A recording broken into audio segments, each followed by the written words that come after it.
Alhamdulillah, wassalatu wassalamu ala rasulillah sayyidina wa maulana wa la hawla wa la quwwata illa billah, amma ba'd.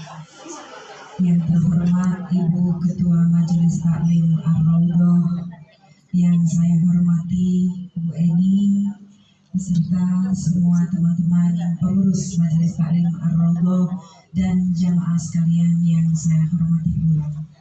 Alhamdulillah, di pagi hari ini kita bisa bersama-sama lagi dalam halaqah ta'limul ibadah, ya, kita sama-sama mencari ilmu dalam rangka ibadah kepada Allah Subhanahu wa taala.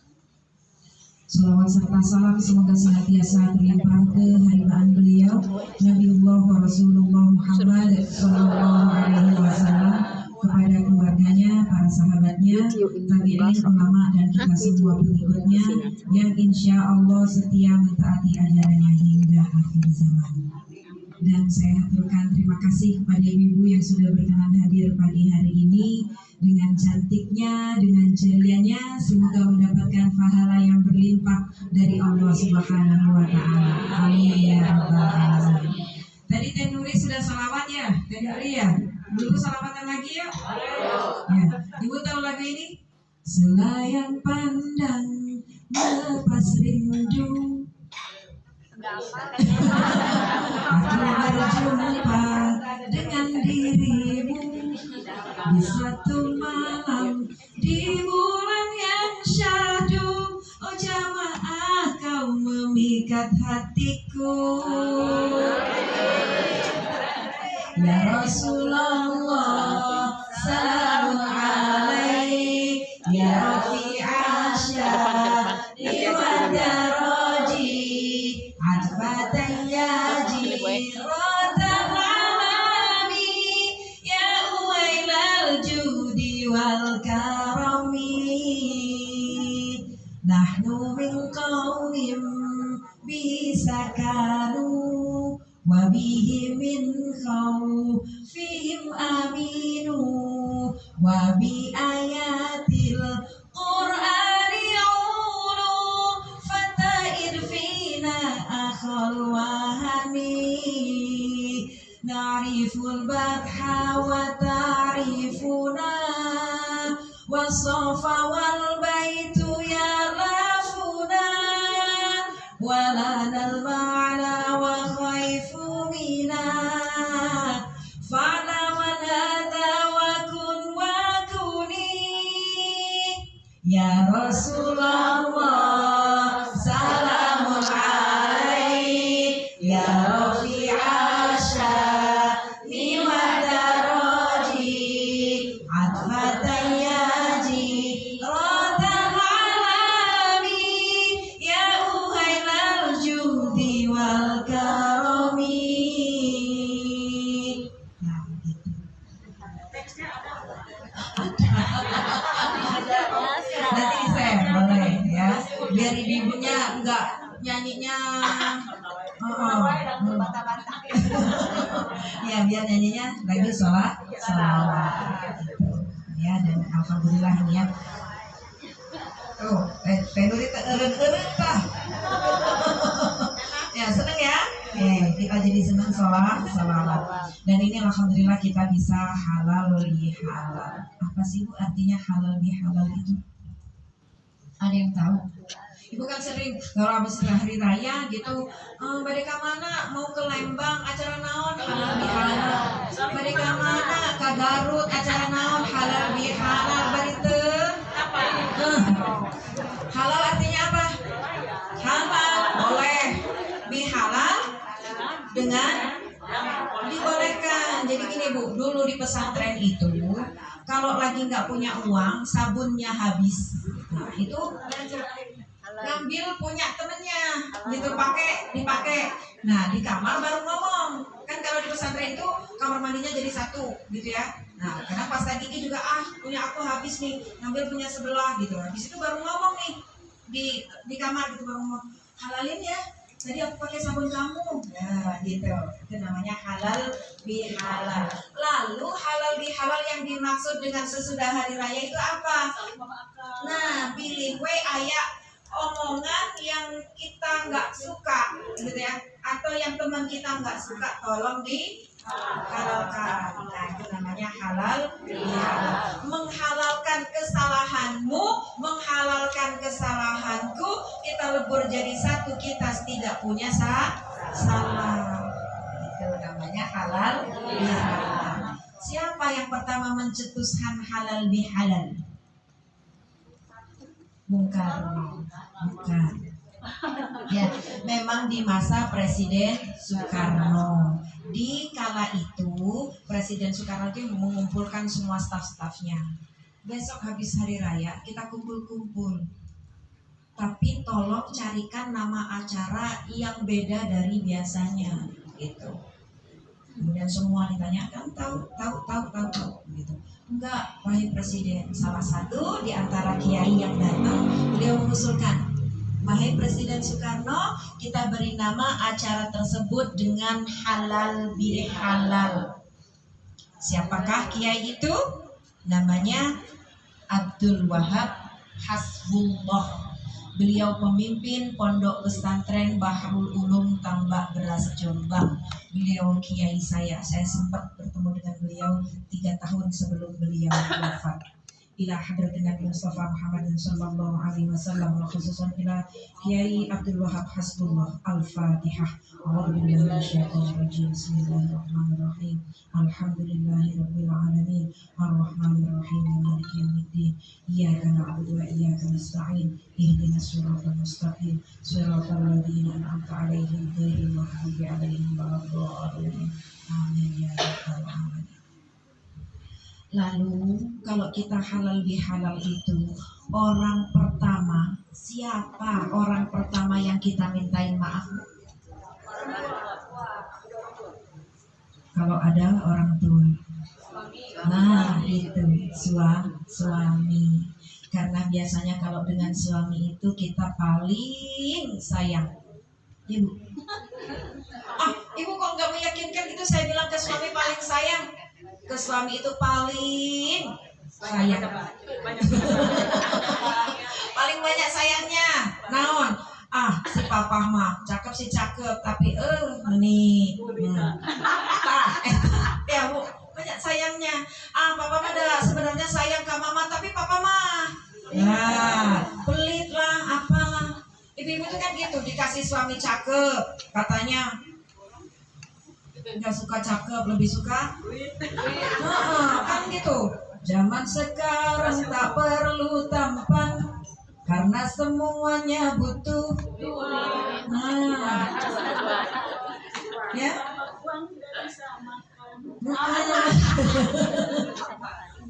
Baju rapi, kulit putih, tapi kantong tak berisi ayo sial sekali. Itulah ibu-ibu dikasih suami cakep, cenah hoyong nu kasep, ai dibere nu kasep, hoyong nu seueur icis. Nah bingungkeun, syukurnya mah mana. Jadi kalau yang pertama kita mintain maaf adalah suami. Suami itu sudah menerima ibu apa adanya, tapi ibu menerima suami ada apa adanya. Aku sorangan dan aku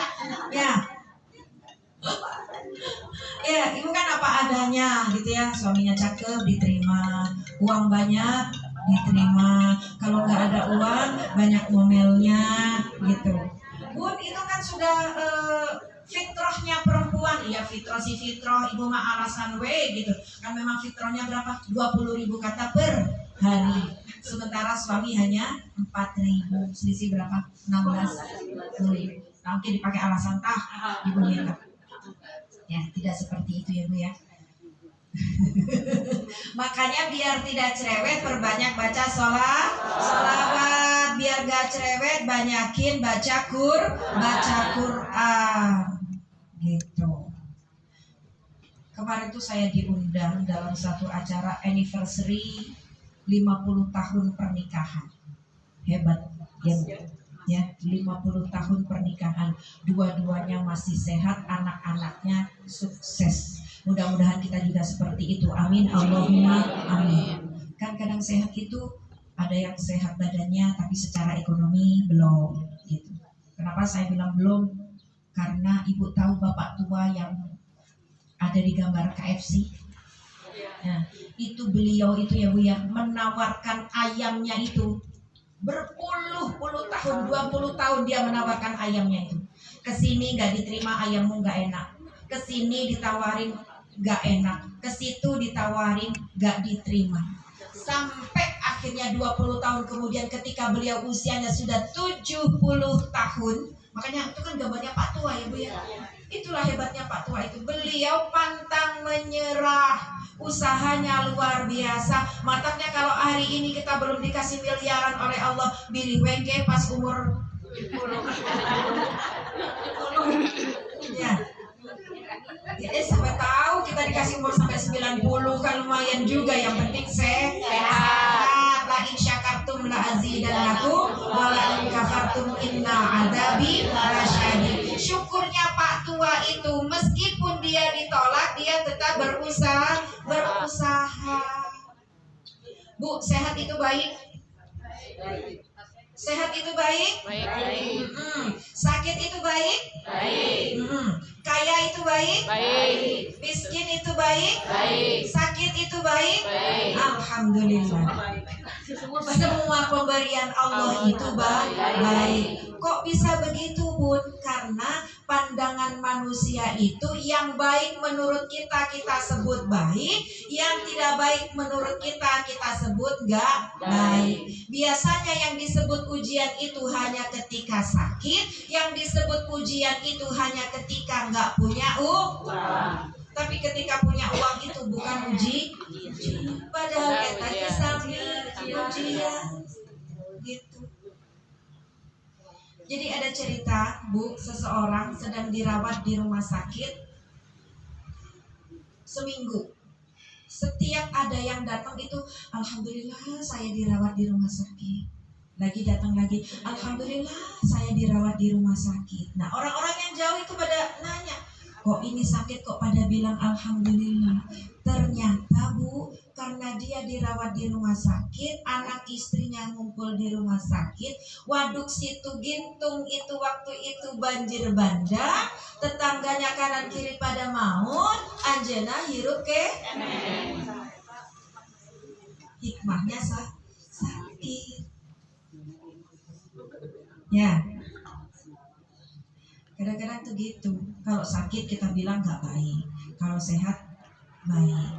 Padahal kalau kita diuji sehat, apa sih yang kita lakukan? Coba, apa yang kita lakukan Bu kalau sehat? Kita sama loh dikasih 24 jam oleh Allah Subhanahu wa Ta'ala. Mau orang kaya, mau orang miskin, mau muslim, mau non muslim, sama dikasih 24 jam dalam sehari. Bedanya adalah di surat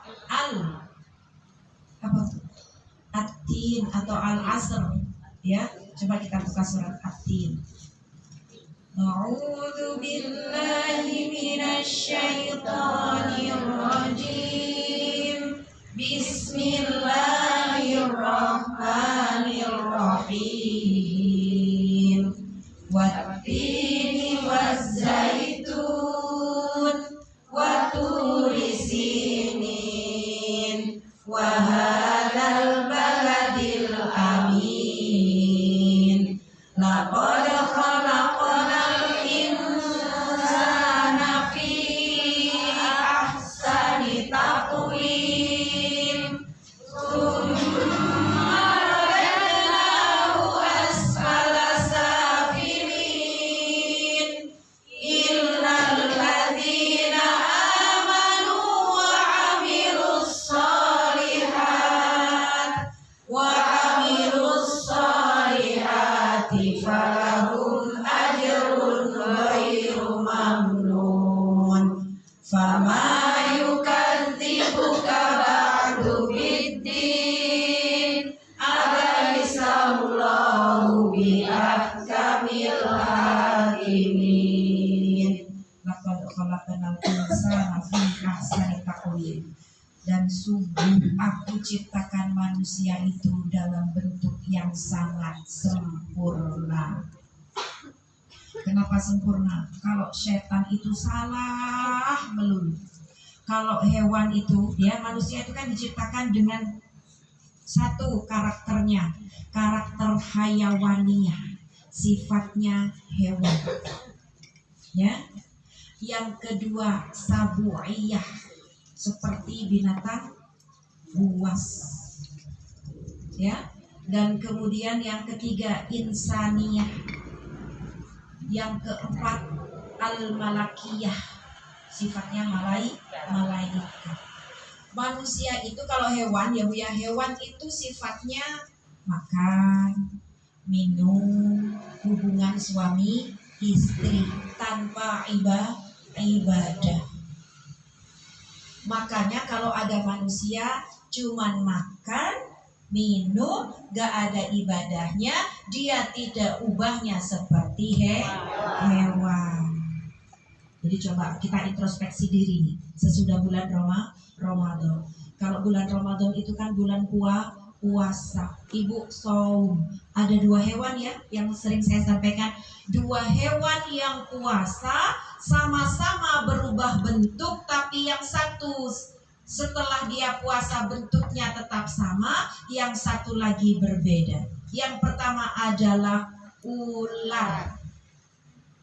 Ular itu meskipun dia puasa sama seperti kita, tapi ketika dia ganti kulit kembali gak berubah.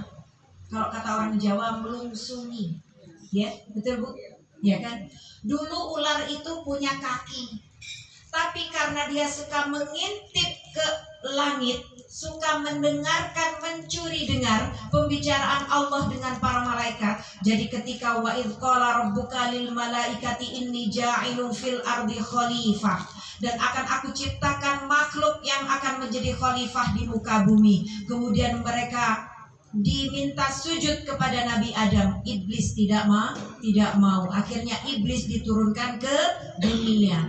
Nah, di dunia waktu itu ular ini masih punya kaki. Kemudian saking jengkelnya, saking bencinya kepada Nabi Adam, ular ini disuruh naik ke surga, intip sana. Berarti orang yang suka mencuri-curi dengar pembicaraan orang lain dan membagikan sesamanya, dia seperti na'udzubillah. Maka akhirnya ular diambil kakinya. Nah, itu sifat hayawan manusia yang pertama, jelek. Yang kedua, ulat. Untak. Ya Bu ya? Ulat Bu yang suka nempel di daun. Ketika dia berbentuk ulat, dia nempel di daun, daunnya rusak, lobang-lobang tanaman ibu jadi rusak. Betul apa betul? Manusia kalau masih menjadi ulat, nempel dengan siapapun, membisikkan sesuatu yang tidak baik, maka orang bisa kita lihat siapa temannya. Kalau temannya ahli ibadah, kalau temannya ahli pengajian, otomatis dia pun baik. Nah, hati-hati dalam berteman. Ketika ulat ini nempel di buah, buahnya busuk. Tahu nggak kemarin dia itu ngapain? Suka gibah. Busuk hatinya, na'udzubillah. Orang Bu ya kalau suka suudon itu jangankan kepada orang lain, dengan dirinya sendiri ada nggak punya rasa percaya diri, gitu ya. Kemudian ulat itu kalau nempel di gigi ibu, bolong, berarti dia hewan perusak. Maka jangan sampai kemarin ketika sebelum Ramadan ibu mau gosip, untung engkewe habis Ramadan. Anak itu. Jangan gitu ya. Tapi ulat ketika dia berpuasa menjadi kepompong, kemudian lahir menjadi kupu-kupu, terbang di taman bunga. Tuh, sudah mulai ditemani orang-orang baik, yang dia hinggapi sesuatu yang indah, sesuatu yang wangi. Anak-anak senang, ada cupu-cupu, kata cucu kita, lihat kupu-kupu ya. Cupu-cupu kan, karena belum bisa ngomong ya. Kita juga senang tuh kupu-kupu tuh, bagus. Ya.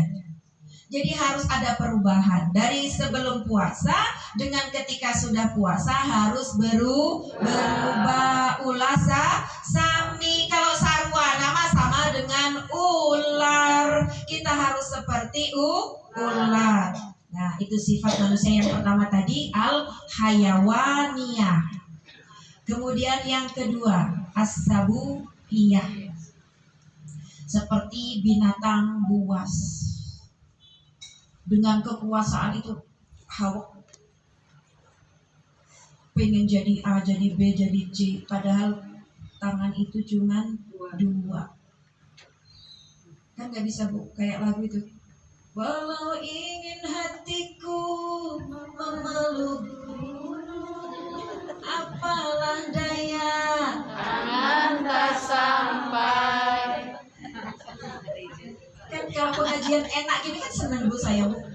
Ya, ibunya nyaut gitu loh, jadi nggak ngantuk gitu. Ya, ya. Jadi jangan serakah. Udah dikasih uang sama suaminya, beli ini, aku mau itu serakah.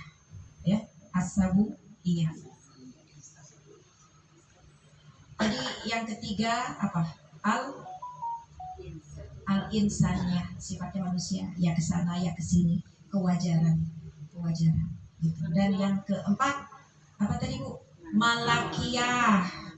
Malakiyah itu kan nggak makan, nggak minum, nggak hubungan suami istri, nggak berbuat dosa, nggak ngegosip. Ini Bu, mana ada malaikat ngegosip? Nggak ayat, ya, nggak ada, ya. Makanya kita sebagai perempuan, sebagai perempuan, ya, kayak gitu kan. Sebagai perempuan harus kita hindari beberapa sifat. 1, al-annanah, suka mengeluh. Ada yang gitu Bu, seperti orang memakai ikat kepala. Al-annanah, tidak bersyukur. Udah dikasih sehat sama Allah, hari ini ketemu tetangganya, baca kunaon meni rumput gitu, nuju sakit kepala, pakai koyo gitu ya. Ketemu lagi sama tetangganya yang lain, kunaon atuh meni mercing, atau mercing apa samanya, meriang gitu, jadi waos. Nah, cara gitu. Besoknya lagi sakit apa, jadi kayak lagu ya, sakit gigi, sakit perut, dan juga sakit kepala. Meskipun biasanya memang kalau usia di atas ya di atas usia remaja yang remako gitu ya, remaja kolot. Kadang-kadang saya juga suka ngomong sama Bude gitu, Bude atulah aku pengen menghindari anak-anak, tapi kemarin teh asa emahnya kamu yang sakit perut, hari ini teh asa sakit kepala, astagfirullahaladzim. Maka obati diri kita sendiri. Tahu obatnya? Bismillahirrahmanirrahim. A'udzu billahi wa qudratihi min syarri ma ajidu wa uhadiru. Obatnya habis itu ditiupkan karena tangan, asupkan, diusapkan ke seluruh tubuh. Eta obatnya. Bun, ada obat yang lebih manjur lagi, bawa ke toko emas. Kamunya salaki atau pilih gaduh, upami teu gaduh kumaha. Tah obatnya eta, ya. Jadi jauhi sifat annanah, suka mengeluh. Yang kedua, al-mannanah, suka mengungkit-ungkit masa lalu. Bu, Masya Allah, ibu langsung nyambung. Biarlah masa lalu, jangan kau ungkit, jangan kau ingatkan aku ya. Jangan mengungkit-ungkit masa lalu. Masa lalu seperti apa? Si bapak. Kalau bapak dulu gak nikah sama aku, belum tentu bapak jadi pejabat. Bapak benghar dan mengadakan Bapak teh abi. Bapak teh tong semena-mena ka urang teh. Ya, boleh ngomong begitu tapi jangan sering-sering, soalnya bosan. Nanti jadi enak. Ya, dan harus banyak bersyukur. Nah, yang ketiga, al-hannanah. Yang tadi suka mengeluh, al-annana. Yang mengungkit masa lalu, al-mannana. Sekarang yang ketiga, al-hannanah. Suka membanding-bandingkan. Apa dalilnya? Wong kok ngene kok dibanding-banding ke, saing-saing ke, gitu ya Bu ya? Udah dalilnya mah dikajang, ibu-ibunya nggak mantu. Pak, tetangga kita tuh rumahnya udah baru. Itu rumah yang di Jalan Subang nomor 4 terus kebeli ku anjeunna. Ari urang iraha. Suaminya jadi pusing Bu, ngahuleun. Gitu. Ya, jangan sampai seperti itu. Pak, aku itu dulu waktu jadi anaknya bapak, mertuanya papa, enak, hidupku itu seperti ratu, gak pernah pegang ini pegang itu, semua serba terhidang. PW jadi istrinya papa, segala iya, nyuci iya, nyapu iya, ngepel iya, setrika iya, si gabah. Padahal babu itu perbuatanmu. Iya, jadi ulang ngebanding-bandingkan, apalagi membanding-bandingkan anak. Jangan, ya. Kasihan, itu anak-anak kita, bukan anak batur, hanya dibanding-banding. Ya, tingali eta geus pinter nyapu. Ibu kan bilang gitu, kalau anak ibu bilang gini, aku udah tadi ajaran ku si mama, maaf. Ya, makanya parenting zaman sekarang itu anak-anak dari kecil sudah diajarin nyapu, diajarin melepas sepatu sendiri, diajarin melipat baju sendiri. Bahkan Bu ya, di Cina itu kan kadang-kadang anak-anak itu kan gini, roknya segini. Kalau ngambil sesuatu nggak diajarin, apalagi kalau nggak pakai legging, ada apanya yang jatuh, ngambilnya gini, ketinggal weh. Ya, ajarin Bu anak-anak cara ngambilnya begini, ini diginiin, nah, gini, tuh. Ya Bu, anak-anak tuh harus diajarin begitu. Dilipat dulu, nah kakinya harus begini, gitu, dirapetkeun, nya euis, rapetkeun heula, nah dikiekeun nya bageus soleha, gitu. Kemudian kalau ada orang misalnya yang dituju di sana, jangan cuma gini, udah sana, yang di sini dilewat, jangan, harus semuanya, gitu. Ya, diajarin gitu. Kemudian biasanya kalau ngambil makanan, kalau makanan itu banyak, bawa mangkok kecil. Jangan diambil dimakan di situ, ayah ibunya dikasih sisa. Nah, itu juga harus hati-hati. Karena zaman sekarang itu bukan ranking 1 yang dicari Bu, udah nggak zaman anak paling pinter, itu nggak zaman. Paling pinter itu sekarang siapa? Google, AI. Ya. Kalau ibu hanya mengandalkan kepintaran tanpa akhlak, naudzubillah, naudzubillah, mau dibawa kemana anak-anak kita? Harus diajarin akhlak, dahulukan akhlak daripada ilmu. Di Jepang itu anak umur 7 tahun belum bisa baca dan tulis, tapi akhlaknya sudah keren. Diajarin bagaimana dia bisa antri. Kan AI itu yang suka pegang medsos, ada AI. Itu foto saya diam tek gitu ya. Di situ dikasih tulisan suara Bunda Nur Wahyuni. Saya ngomong sendiri Bu. Pinternya AI. Ya. Tulisannya IA. Ya, bacanya itulah kalau bahasa Inggris. Nah, sekarang saya tanya, Ibu, bahasa Inggris dengan bahasa Arab itu mudah mana? Mudah bahasa Arab Bu. Barusan aja ya, AI pada tulisannya IA. Sedangkan kalau bahasa Arab abata saja tulisannya sama kan? I, B, T, C, G, U, Bu, Tu, Suju. Sama. Sok contohnya ya, kita keluar sedikit. Tadi sampai apa tadi ya? Al-Hanana. Oke, sampai di situ ya. Oke. Alif fathah sukun ya I. Ya, betul? Sekarang kalau ada tulisan I love you, I dibaca I. Love dibaca love. Tuh. Ya, udah bedanya mah sebanyak itu. Alif fathah A, sukun ya I, lam fathah la, sukun fa love, ya doma you. I love you too. Ya.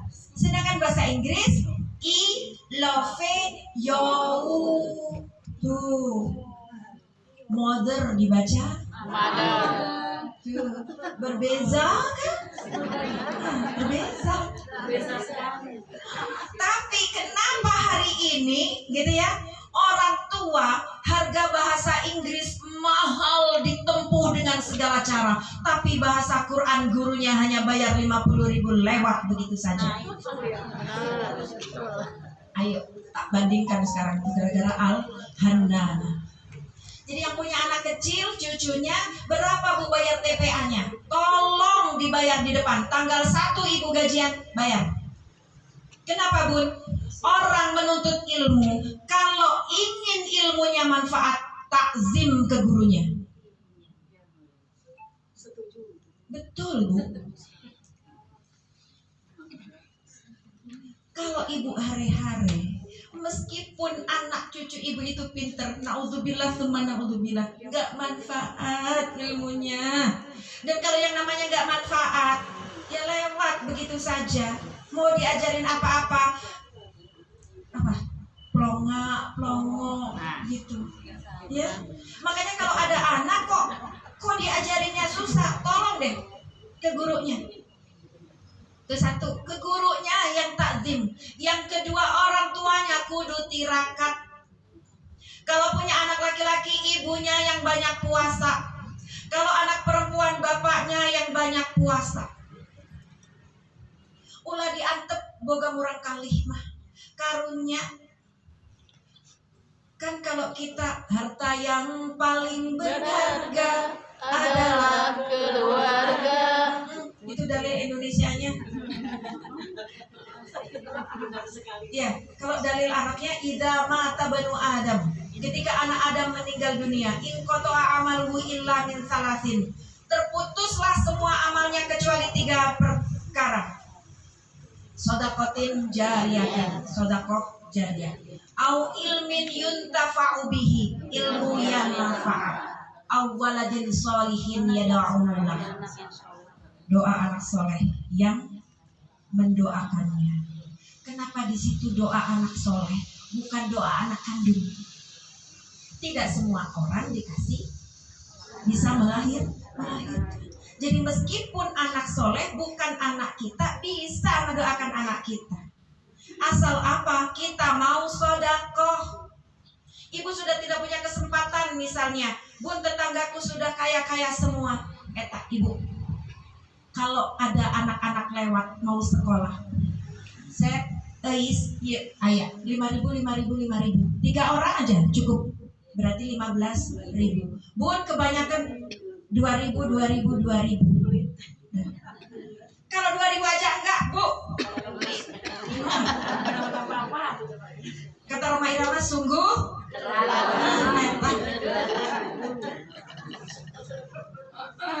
ya. Coba apa ya? Masih kan waktunya? Oke ya. Oke, sampai mana tadi teh? Sampai Al-Hanana. Ya. Jadi gitu ya Bu ya, punya anak jangan dibiarkan. Terus gini Bu. Nah, itu Ibu kan bawa minuman tuh. Dibuka, bacakan suratul Fatihah kalau lagi ada pengajian gini. Oke, pas Ibu pulang ke rumah, pastikan ya air doa, kasihkan ke cucu. Jangan dikit-dikit musyrik, tong. Jangan gitu, jadi orang itu nggak boleh. Ya, ada ceritanya teman saya, teman dekat saya, punya menantu. Tadinya mah ya lumayan bager gitu lah. Kan katanya nggak boleh bilang bangor. Ya, nggak boleh ya. Nah, ya. Ibunya ini rajin gini bu, rajin taklim gini. Saking kepinginnya anaknya menjadi anak soleh, setiap kali hadir pengajian bawa. Misalnya hari ini ibu 2 kali pengajian, 2 botol, disimpan itu di tasnya. Nanti setelah saya misalnya doa gitu, ditiupku ibunya Lira, sanesku Abi. Karena doa yang paling diijabah adalah doa ibu. Kenapa? Kalau saya hadir, ya hadirlah, saya diundang, pulangnya di amplopan. Meskipun nggak pakai amplop juga nggak apa-apa. Ya, itu bedanya. Tapi kalau doa seorang ibu, ibu dicerewetin anak di badan, ibu tetap sayang. Makanya doa yang paling diijabah oleh Allah Subhanahu wa Ta'ala adalah doa seorang ibu. Jadi ibu ke upami beres pengaosan, eta tiupkeun kana cai, pasihkeun murang kali. Dan itu menantu teman saya itu benar bu, yang tadinya bang jadi soleh teh bener bu. Ketika sampai meninggalnya ibunya, itu dipangku dan ditalkinkan dengan kalimat la ilaha illallah. Ini kejadian benar, tapi saya nggak mau sebut nama karena ibu-ibu tahu, ibu-ibu kenal, saya nggak mau sebut nama. Dan ini kejadian nyata, gitu. Ya, jadi seorang ibu itu jangan pernah menyanyiakan ucapan ibu sing baik, sing bener. Ya Allah kasih, menis soe pisan atuhnya orang sumpahin anjeunna teh beunghar. Gitu. Jangan seperti ibunya Malin Kun. Iya, kalau ibu sempat seperti ibunya Alqamah. Ibu ingat ya Alqamah? Ya, tahu ya kisah Alqamah yang beliau itu kalau sholat jamaah di belakangnya Rasulullah Sallallahu Alaihi Wasallam, ahli ibadah. Tapi ketika nazak sakaratul maut, dia tidak bisa mengucapkan kalimat la ilaha illallah hanya karena menyembunyikan makanan hati-hati yang masih punya mertua.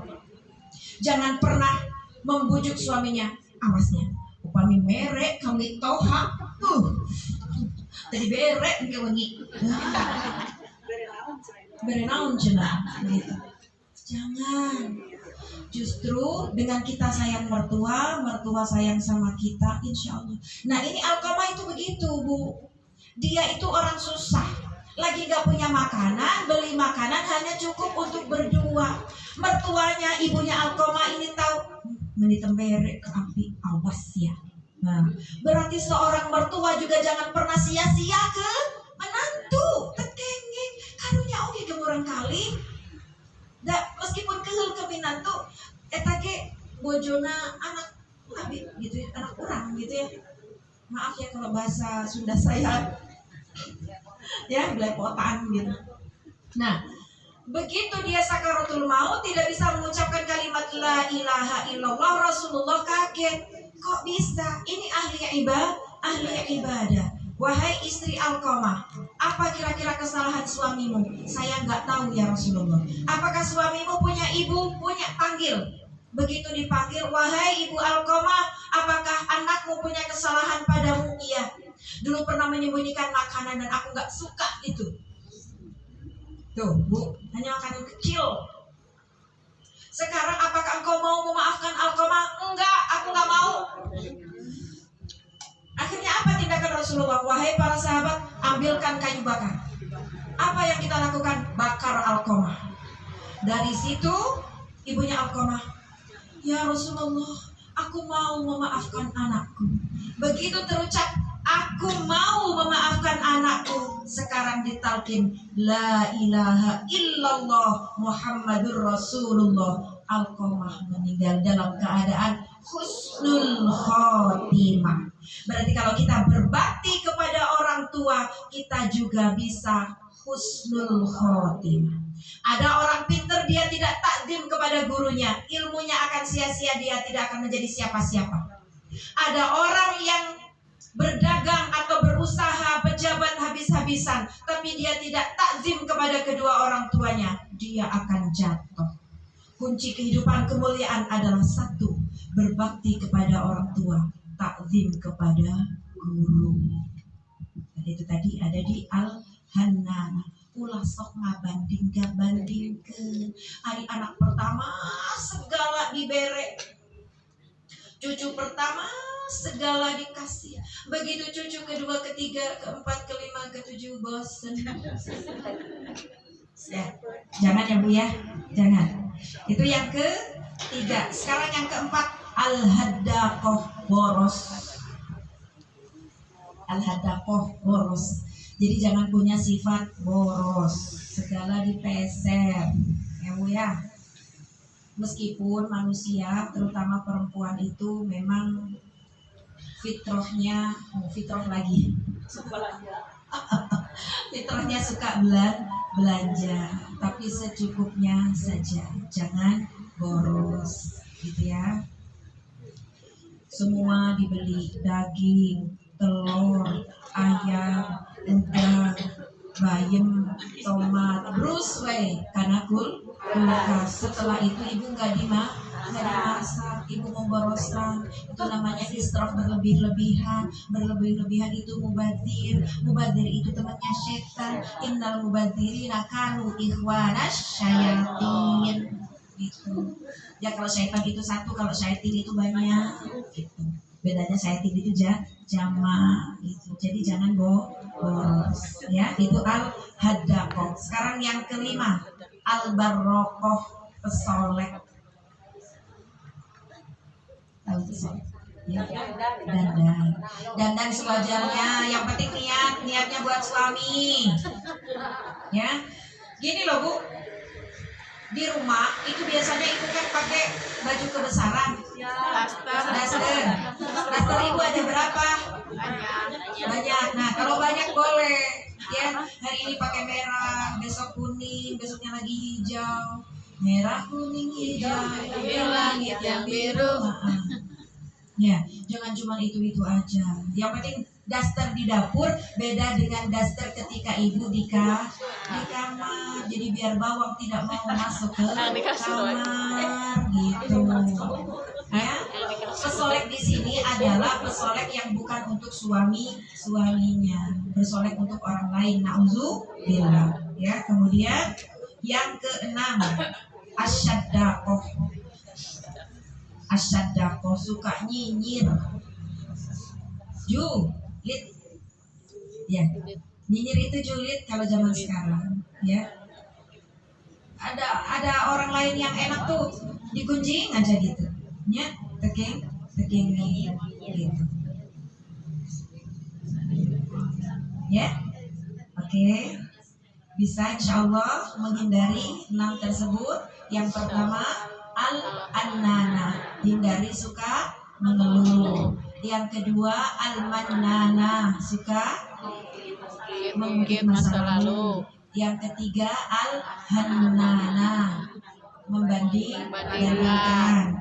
Yang keempat, al-hadaqah, boros. Yang kelima, al-barrokoh, pesolek. Ya, kalau bersolek untuk suami boleh. Dan ibu teh harus adil Bu. Jangan ibu glowing, bapaknya kucel. Jadi kalau kondangan, Bu mana bapak tadi pengker. Siapa yang senyum-senyum? Ibu-ibu kalau perawatan gitu ya, Masya Allah gitu, dilus sampai ke naon gitu. Tapi pas giliran bapaknya pijitin gitu, naon si bapak pijitin olangan, itu gak adil ibu. Ya, begitu juga si bapak harus adil. Kalau ngelus motor, ngelus mobil, ulah lila tong lami ame ibu juga kebagian dilus gitu. Bilang nanti ke suami ya. Yang penting ibu hindari itu tadi. Oke, setelah pesolek asyadaqah, jangan suka nyinyir, terutama terhadap suami, biar kita bisa sakinah ilal jannah.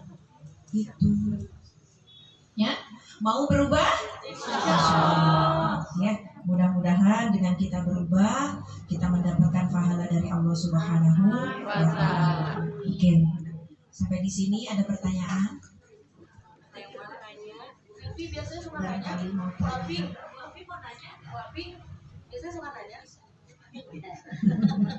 Yang lain dulu nanti. Ya. Oke, kalau tidak ada pertanyaan, alhamdulillah. Yang penting setelah Idul Fitri jangan kembali seperti semula. Ya, sholatnya kita perbaiki. Kalau yang lalu-lalu kita menunda-nunda sholat, sekarang harus tepat waktu. Kalau yang kemarin-kemarin kita puasanya hanya Ramadan, sekarang kita tambah Senin, Kamis. Kalau kemarin-kemarin kita jor-joran baca Al-Quran ketika Ramadan, sesudah Ramadan juga harus tetap mau belajar Al-Quran. Kalau kita kemarin puasa Ramadan jor-joran sodako, sekarang jangan berhenti sodako. Kalau kemarin kita jor-joran qiyamul lail dengan sholat tarawih, sekarang tahajudnya jangan dihilangkan. Itulah agar kita bisa menjadi kupu-kupu, agar bisa mengikuti jejak malaikat. Ya, sholawat juga jangan ditinggalkan, ya Bu ya. Karena siapapun amalan Bu yang meskipun niatnya salah atau tidak diniatkan tapi tetap mendapatkan pahala adalah membaca Al-Quran dan sholawat Nabi. Baik, semoga bermanfaat. Atau nanti ada yang mau bertanya, Ibu silakan. Ya, silakan Teh Eci. Ya, di situ bisa ada. Iya. Assalamualaikum warahmatullahi wabarakatuh. Bunda, yang mau saya tanyakan, kalau qiyamul lail atau tahajud itu witirnya sebaiknya bisa udah isya atau memang bagusnya udah tahajud? Baik, Ibu bedakan dulu qiyamul lail dengan tahajud, ya. Qiyamul lail itu sholat sebelum tidur, ya. Sholat sebelum tidur. Kalau tahajud itu sholat yang harus kita tidur dulu. Nah, kalau witir itu berarti penutup sholat di hari itu atau di malam itu. Maka kalau ibu misalnya qiyamul lail belum witir, maka sesudah tahajud. Tapi kalau ibu ketika qiyamul lail sudah melaksanakan witir, gitu ya, ketika ibu tarawih sudah ikut witir, tahajudnya nanti nggak usah witir lagi, gitu ya. Ada lagi barangkali? Ada lagi yang di belakang, ada yang mau nanya? Ada yang mau nanya lagi? Silakan. Bu Eci. Bu Ice, tadi Eci. Silakan. Udah lucu ya. Assalamualaikum warahmatullahi wabarakatuh. Waalaikumsalam. Ini tentang surat Al-Mujamil. Di ayat 20 itu ada, kan itu biasa dibaca kalau sholat qiyamul lail ya, ayat 20. Tapi saya belum paham tentang berikan pinjaman kepada Allah yang baik kan? Maksudnya apa Bu? Ya, berikan pinjaman kepada Allah. Allah itu maha kaya kok. Kita meminjamkan. Jadi istilahnya begini, kalau kita menolong orang lain itu pada hakikatnya kita menolong diri kita sendiri. Kalau kita memberikan sesuatu kepada orang lain itu akan kembali kepada kita sendiri. Kalau kita menolong agamanya Allah, Allah akan menolong kita. Jadi kalau misalnya punten, ini misalnya ada orang lain yang minjem, kita kan meminjamkan, itu seperti kita meminjamkan itu kepada Allah. Bun, tapi zaman sekarang itu lebih susah menagih, betul? Nah, padahal memberikan pinjaman kepada orang lain itu pahalanya 18 kali lipat daripada bersedekah. Makanya orang yang kita pinjami harus punya iktikat untuk mengembalikan. Jadi istilahnya pinjaman kepada Allah itu artinya kita menolong orang lain. Di situ ya. Dan gini Ibu, utang itu aib di siang hari, petaka di malam hari. Kenapa? Kalau siang kita bertemu dengan orang yang kita pinjami, malu, dan malam kita nggak bisa tidur, makanya gitu.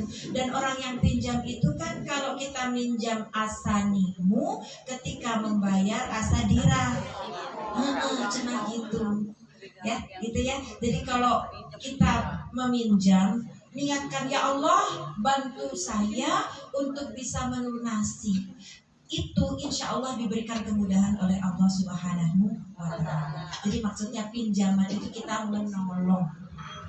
Ya. Ada lagi, satu lagi. Kalau tidak ada saya tutup.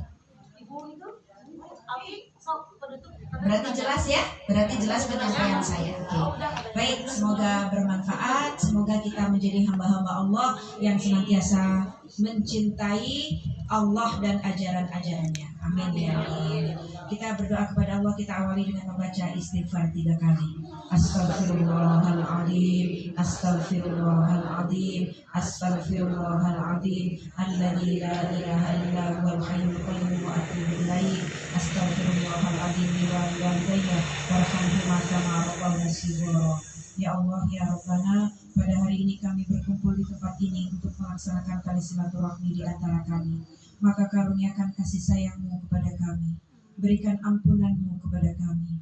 Ya Allah, segala puji bagi-Mu yang atas karunia-Mu lisan ini masih bisa berzikir kepada-Mu, masih bisa mengucapkan kalimat la ilaha illallah Muhammadur Rasulullah.